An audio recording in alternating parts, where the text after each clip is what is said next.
장인어른, 그런 구멍가게 금방 망해요. 그 사업 저한테 넘기시죠. 결혼 전 남편을 처음 만났을 때 그는 조금 부정적이고 경솔한 면이 있었습니다. 하지만 저는 그때는 이렇게 생각했어요. 내가 옆에서 잘 다독이면 되겠지. 사랑으로 채워주면 변할 거야. 정말 순진한 생각이었죠. 결혼 후에 남편의 진짜 모습은 제가 상상했던 것보다 훨씬 심각했습니다. 아침에 눈을 뜨면 항상 남편의 한숨소리가 들렸어요. 회사에 가기 싫다는 투덜거림으로 하루가 시작됐고 퇴근 후에도 온갖 불평불만이 쏟아졌습니다. 상사는 무능하다, 동료들은 이기적이다, 회사는 자기만 혹사시킨다. 끝없는 불만의 연속이었습니다. 여보, 오늘 회사에서 또 팀장이 말도 안 되는 소리를 하더라고. 그 인간은 진짜 머리에 든 게 없어. 그래도 상사인데 그렇게까지 말하는 건. 당신은 몰라. 직장 생활 안 해봤잖아. 내가 밖에서 얼마나 고생하는데. 제 말은 언제나 이렇게 무시당했어요. 남편은 자기 말만 옳고 다른 사람의 의견은 전혀 듣지 않았습니다.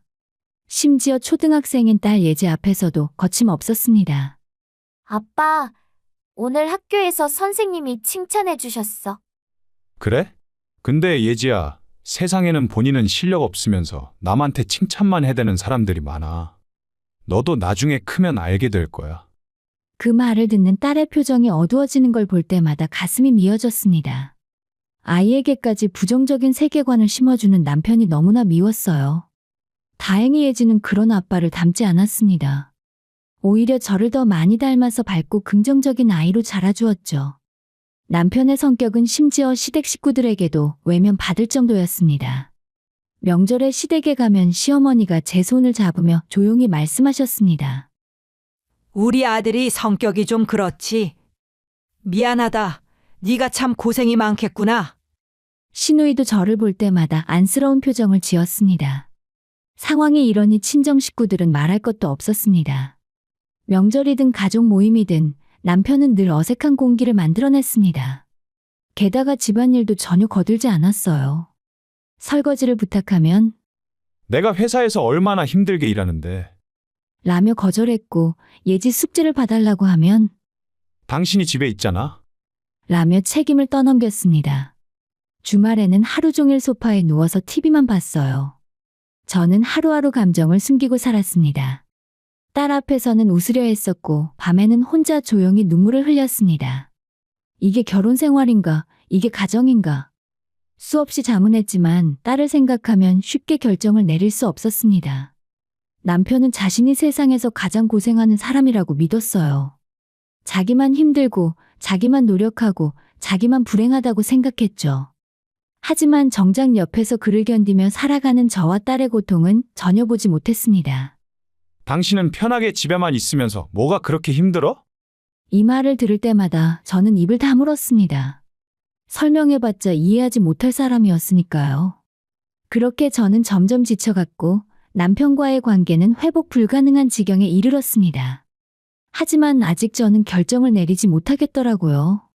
무엇이 옳은 선택인지, 예지를 위해 어떻게 해야 하는지 혼란스러웠으니까요. 그때는 몰랐습니다. 머지않아 모든 것이 극적으로 바뀔 거라는 사실을요. 제 친정 아버지는 평생을 성실하게 살아오신 분입니다. 작은 위생용품 제조업을 하시며 늘 바쁘게 일하셨지만 가족들과 함께하는 시간만큼은 누구보다 소중히 여기셨죠. 저와 동생이 어렸을 때 아버지는 아무리 피곤하셔도 주말이면 우리를 데리고 공원에 가셨습니다. 손을 꼭 잡고 걸으며 이런저런 이야기를 들어주셨죠. 아버지는 항상 제 말을 경청하셨고 작은 성취에도 진심으로 기뻐해 주셨습니다. 그런 아버지 밑에서 자란 저는 당연히 결혼해도 그런 남편을 만날 줄 알았어요. 하지만 현실은 달랐습니다. 남편은 입으로만 딸바보였죠.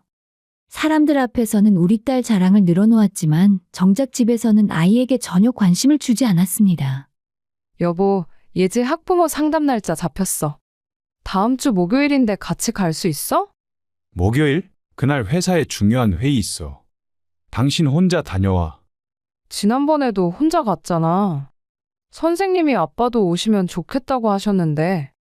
아, 그런 거 당신이 잘하잖아. 나는 일을 해서 돈 벌어오는 게 더 중요해. 결국 학부모 상담은 항상 저 혼자 다녀왔습니다. 학예회도, 운동회도, 입학식도 마찬가지였습니다. 다른 아이들은 엄마 아빠 손을 잡고 있는데 예지는 언제나 제 손만 잡았습니다. 오히려 아이가 아빠를 찾지 않는 게 다행이라고 생각할 정도였습니다.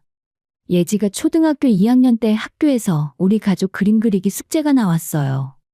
예지가 그린 그림을 보고 저는 할 말을 잃었습니다. 그림 속에는 예지와 저 그리고 남편이 아닌 할아버지가 있었습니다. 그 그림 속에 아빠는 없었죠. 예지야, 아빠는 왜 안 그렸어? 아빠는 항상 없잖아. 물리적으로 같은 집에서 함께 살고 있지만 아이에게 아빠는 존재하지 않는 거나 마찬가지였습니다. 그날 밤 저는 오랫동안 잠을 이루지 못했어요. 반면 친정아버지는 손녀인 예지를 무척 아꼈습니다. 주말마다 예지를 데리고 나가셨고 아이의 말을 귀 기울여 들어주셨죠. 할아버지, 저 과학자가 되고 싶어요. 그래? 우리 예지가 과학자 되면 할아버지한테 멋진 물건 하나 만들어줘야 돼. 네. 할아버지 건강하게 오래오래 사시는 약 만들어 드릴게요. 아버지는 예지의 순수한 말에 환하게 웃으셨습니다. 그 모습을 보면서 저는 생각했습니다. 예지에게도 이런 아버지가 있었으면 얼마나 좋았을까. 남편은 아버지에 대해서도 존중하는 법이 없었습니다. 가족 모임에서 아버지가 사업 이야기를 꺼내시면 남편은 노골적으로 시큰둥한 반응을 보였습니다. 장인어른, 요즘 공장 돌아가는 건 괜찮으세요? 남편이 예의 없는 말투로 물어보면 아버지는 담담하게 대답하셨습니다. 그럭저럭 잘 돌아가고 있지. 요즘 경기가 어려워서 쉽지는 않지만. 그러면 남편은 참지를 못하고 꼭 한마디를 덧붙였어요. 장인어른 같은 분들은 잘 모르시겠지만 요즘은 대기업 시스템이 아니면 살아남기 힘들어요. 저희 회사만 해도 체계적으로 돌아가니까 안정적이거든요. 아버지는 그저 조용히 웃으셨지만 저는 남편의 그런 말투가 너무나 불쾌했습니다. 아버지는 평생 성실하게 사업을 일궈오신 분입니다. 남들에게 피해를 주지 않고 직원들 월급 한 번 밀린 적 없이 책임감 있게 운영해 오셨죠. 그런 아버지를 깎아내리는 남편의 태도가 견딜 수 없었습니다. 어느 날 저는 참다 못해 남편에게 말했습니다. 당신, 우리 아버지한테 그렇게 말하는 거 정말 보기 안 좋아. 아버지가 얼마나 힘들게 사업을 일구셨는데. 뭐? 내가 뭐라고 했는데? 그저 사실 말한 것뿐이잖아. 당신은 맨날 장인어른 편만 들어. 편을 드는 게 아니라 기본적인 예의 문제야. 장인어른을 존중하는 게 그렇게 어려운 일이야? 내가 뭘 잘못했다고? 당신 집안 사람들은 너무 예민해. 농담도 못하게 만들어. 대화는 언제나 평행선이었습니다. 남편은 자신의 잘못을 절대 인정하지 않았습니다. 오히려 제가 지나치게 반응한다며 저를 탓했죠. 명절 때도 마찬가지였습니다. 친척들이 모인 자리에서 아버지는 늘 겸손하셨지만 남편은 자기 자랑으로 일관했습니다. 저희 회사는 말이죠. 복지가 정말 좋아요. 요즘 같은 시대에 이런 회사 찾기 힘들죠. 친척들이 적당히 맞장구를 쳐주면 남편은 더욱 신이 나서 떠들었습니다. 저는 그런 남편이 부끄러워서 고개를 들 수 없었습니다. 시간이 흐를수록 저는 아버지와 남편의 차이를 더욱 명확히 느꼈어요. 아버지는 가족을 위해 묵묵히 헌신하는 분이었고 남편은 자신만을 위해 사는 사람이었습니다. 예지도 점점 할아버지를 따랐고 아빠와는 거리를 두기 시작했어요. 엄마, 나 커서 할아버지처럼 착한 사람이 될래. 그래, 우리 예지는 할아버지 닮아서 분명 멋진 사람이 될 거야. 근데 아빠는 나한테 아무런 관심도 없는 것 같아. 아니야, 아빠도 예지를 사랑하시지. 하지만 제 말은 거짓말이었습니다. 남편은 딸을 사랑하는 법조차 몰랐으니까요. 하지만 아이에게 그 진실을 말할 수는 없었습니다. 저는 그저 친정 아버지처럼 훌륭한 사람이 예지 곁에 있다는 사실에 감사할 뿐이었습니다. 아버지의 회사는 오랫동안 안정적이지만 크게 성장하지는 못하는 상태였습니다. 칫솔 살균기를 비롯한 위생용품을 제조하는 작은 공장이었죠. 직원도 10명 남짓이었고 아버지는 항상 먹고 살 만큼은 되니까 감사하지. 라고 말씀하셨습니다. 그런데 예상치 못한 일이 벌어졌습니다. 해외 유명한 인플루언서가 자신의 일상을 담은 영상에서 우연히 아버지 회사의 칫솔 살균기를 소개한 것입니다. 그 영상이 입소문을 타면서 조회수가 수백만을 넘어섰고 한국이 아닌 해외에서 주문이 폭증하기 시작했습니다. 지영아, 이게 도대체 무슨 일이야? 영어로 된 주문 메일이 하루에 수십 통씩 와. 아버지는 당황하신 목소리로 전화를 하셨습니다. 평소 조용하던 공장이 갑자기 북새통이 된 것이죠. 아버지, 제가 가서 도와드릴게요. 저는 망설이지 않고 대답했습니다. 때마침 예지가 초등학교 고학년이 되면서 제 시간이 조금 생긴 상황이었고 무엇보다 아버지를 돕고 싶었습니다. 결혼 후에 경력이 단절된 채 살아왔지만 예전에 무역회사에서 일을 해본 경험이 있었기에 충분히 도움이 될 수 있었습니다. 공장에 도착하자 정말 난리가 난 상태였어요. 주문은 쏟아지는데 생산량은 턱없이 부족했고 해외 바이어들과의 소통도 제대로 이루어지지 않고 있었습니다. 아버지, 일단 긴급하게 직원을 더 뽑아야 할 것 같아요. 그리고 생산 라인도 확장해야 하고요. 그래야 하는데 당장 뭘 먼저 해야 하지? 아버지는 제품 개발에는 천재셨지만 막상 경영 실무는 익숙하지 않으셨습니다. 저는 곧바로 인력 채용 공고를 내고 공장 확장을 위한 계약서를 검토하기 시작했어요. 처음에는 낯설었습니다. 오랜만에 일을 하려니 손이 굳은 것 같았죠. 하지만 며칠 지나지 않아서 예전 감각이 돌아왔습니다. 바이어들과 영어로 메일을 주고받고 납품 일정을 조율하고 품질 관리 체크리스트를 만들었습니다. 사장님, 이번 달 목표 물량 달성했습니다. 직원들이 기쁜 목소리로 보고할 때마다 저도 뿌듯했습니다. 제가 누군가에게 필요한 사람이라는 느낌, 제 능력을 발휘할 수 있다는 기쁨이 오랜만에 찾아왔습니다. 회사는 빠르게 성장할 수 있었죠. 2달 만에 직원이 20명으로 늘었고 공장도 옆 건물까지 확장했습니다. 아버지는 매일 신기하다는 표정으로 바쁘게 움직이는 공장을 바라보셨습니다. 지영아, 네가 없었으면 어쩔 뻔했니? 정말 고맙구나. 무슨 말씀을 그렇게 하세요? 제가 아버지 덕분에 다시 일할 수 있게 된 거죠. 아버지와 함께 일하는 시간은 행복했습니다. 오랜만에 제 존재 가치를 느낄 수 있었고 무엇보다 아버지가 기뻐하시는 모습을 보는 게 좋았어요. 하지만 남편의 반응은 달랐습니다. 저녁에 지친 몸으로 집에 돌아오면 남편은 소파에 누워 TV를 보고 있었습니다. 오늘도 늦게 오네. 저녁은? 미안해. 오늘 바빠서 못 챙겼어. 배달시켜 먹을까?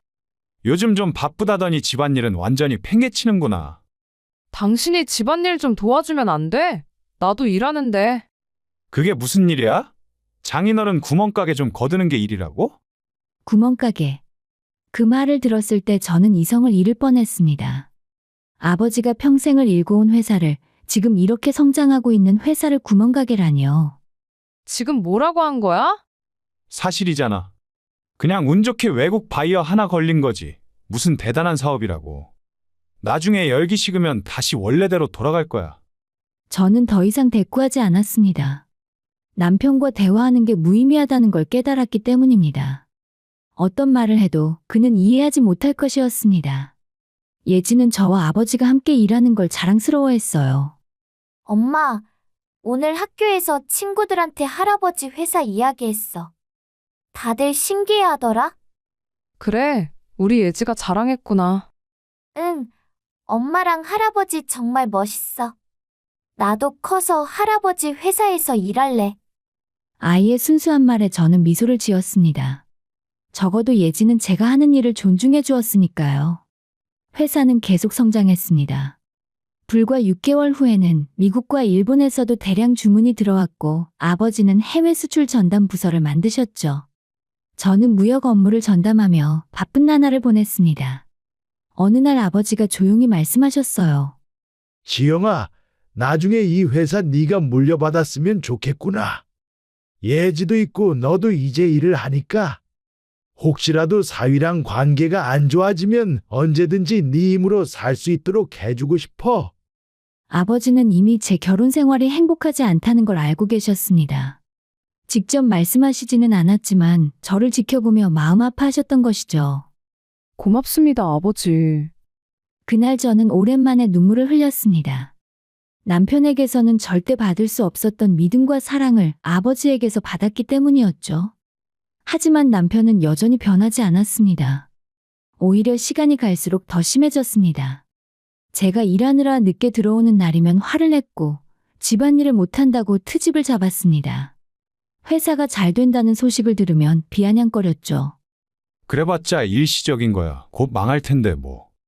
저는 그런 말을 들으며 생각했습니다. 이 사람과 계속 살아야 할까? 하지만 아직 결정을 내리지 못했습니다.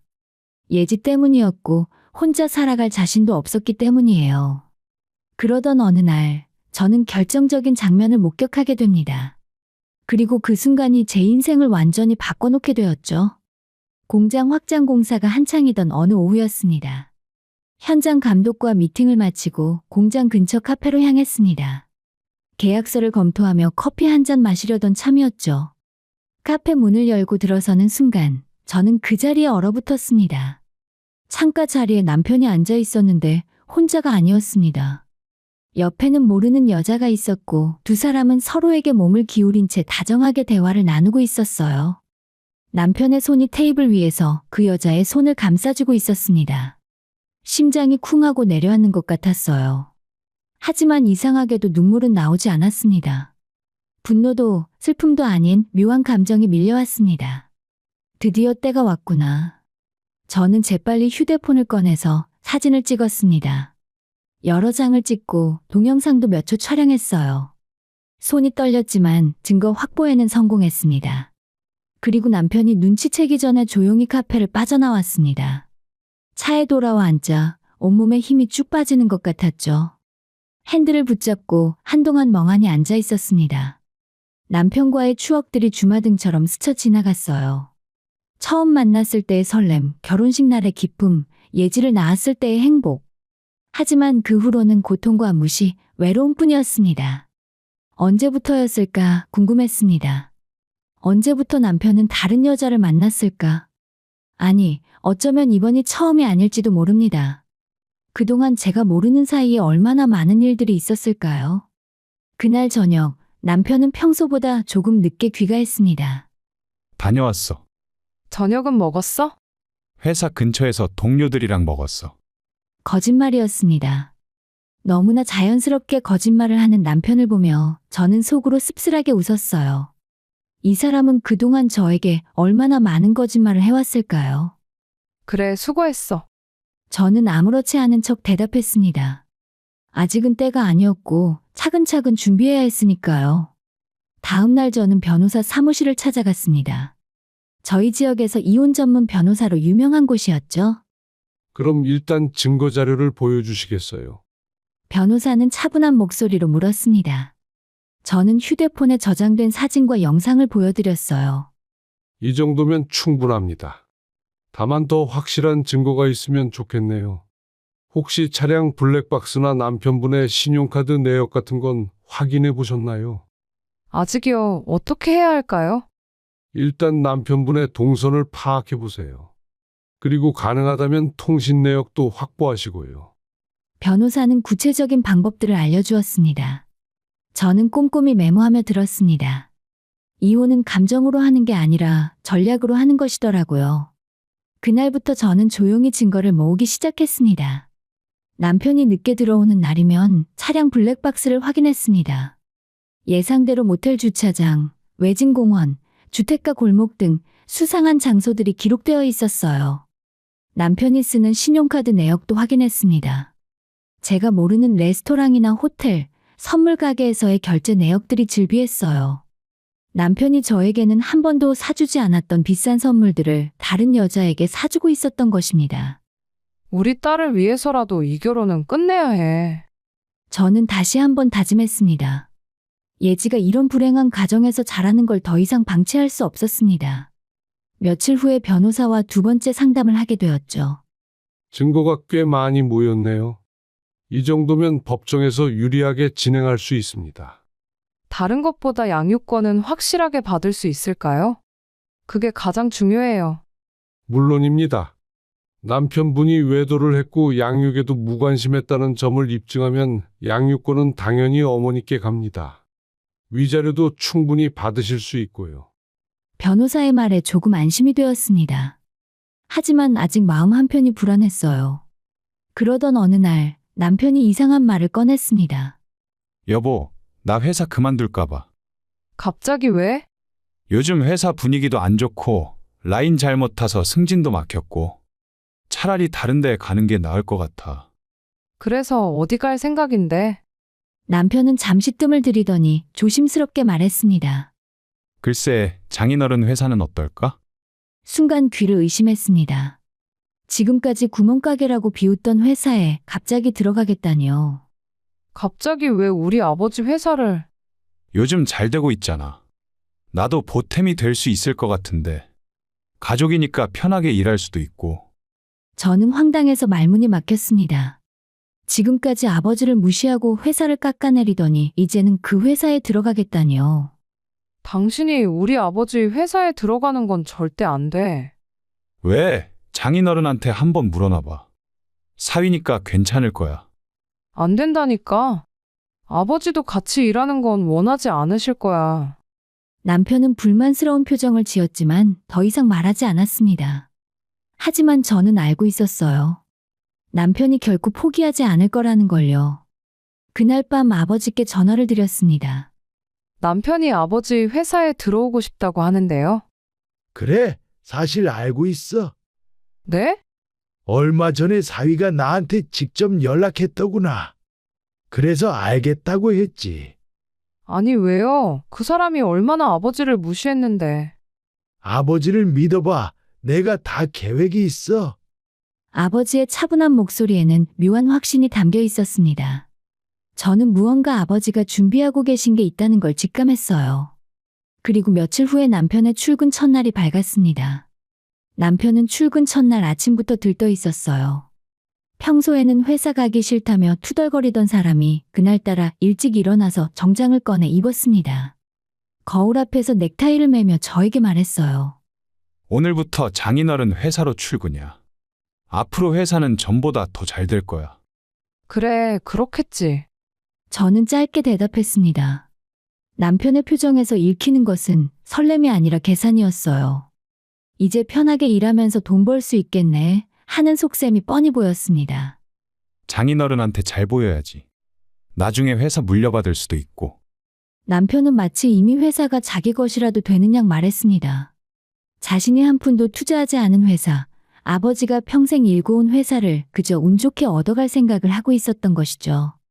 당신, 우리 아버지가 그렇게 만만한 분이 아니야.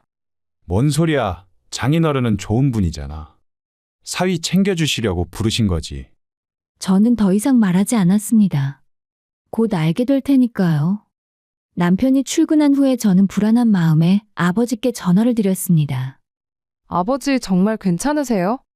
혹시라도 그 사람이 회사에서 말썽 피우면 어떡해요? 걱정하지 마라. 오늘 다 끝날 테니까. 오늘 끝나다니요? 곧 알게 될 거야. 너는 오늘 예지 데리고 집에 있어. 아버지의 목소리는 단호했습니다. 무언가 확실한 계획이 있다는 걸 느낄 수 있었죠. 오전 내내 저는 불안했습니다. 걱정이 되어 회사 일도 손에 잡히지 않았어요. 시계만 쳐다보며 무슨 일이 벌어지고 있을까 궁금했죠. 그리고 오후 2시쯤 현관문이 거칠게 열렸습니다. 이게 대체 뭐 하자는 짓이야? 남편이 혼비백산한 얼굴로 뛰어들어왔습니다. 얼굴은 새빨갛게 상기되어 있었고 옷깃은 흐트러져 있었어요.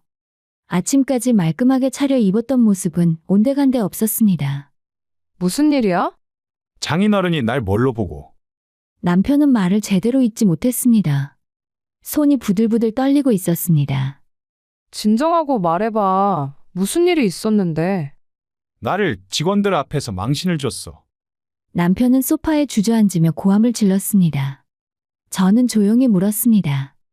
아버지가 왜? 아니 그게 남편은 말을 더듬었습니다. 무언가 말하기 곤란한 이유가 있는 것 같았죠. 그때 제 휴대폰이 울렸습니다. 아버지였습니다. 지영아, 네 남편 방금 집에 돌아갔지? 도대체 무슨 일이 있었던 거예요? 회사로 와봐라. 설명해 줄게. 저는 남편을 집에 두고 서둘러 회사로 향했습니다. 사무실에 도착하자 아버지가 책상 위에 태블릿을 올려놓고 계셨어요. 이걸 봐라. 아버지가 보여주신 것은 어떤 영상이었습니다. 지난 몇 주간 남편의 행적이 고스란히 담겨 있었습니다. 낯선 여자와 함께 차에 타는 장면, 모텔 주차장에 차를 세우는 장면, 다정하게 걸어가는 뒷모습들이 다 찍혀 있었죠. 아버지 이건 언제부터 알고 계셨어요? 한 달 전부터야. 네가 변호사 사무실 간다는 이야기를 동생한테 들었어.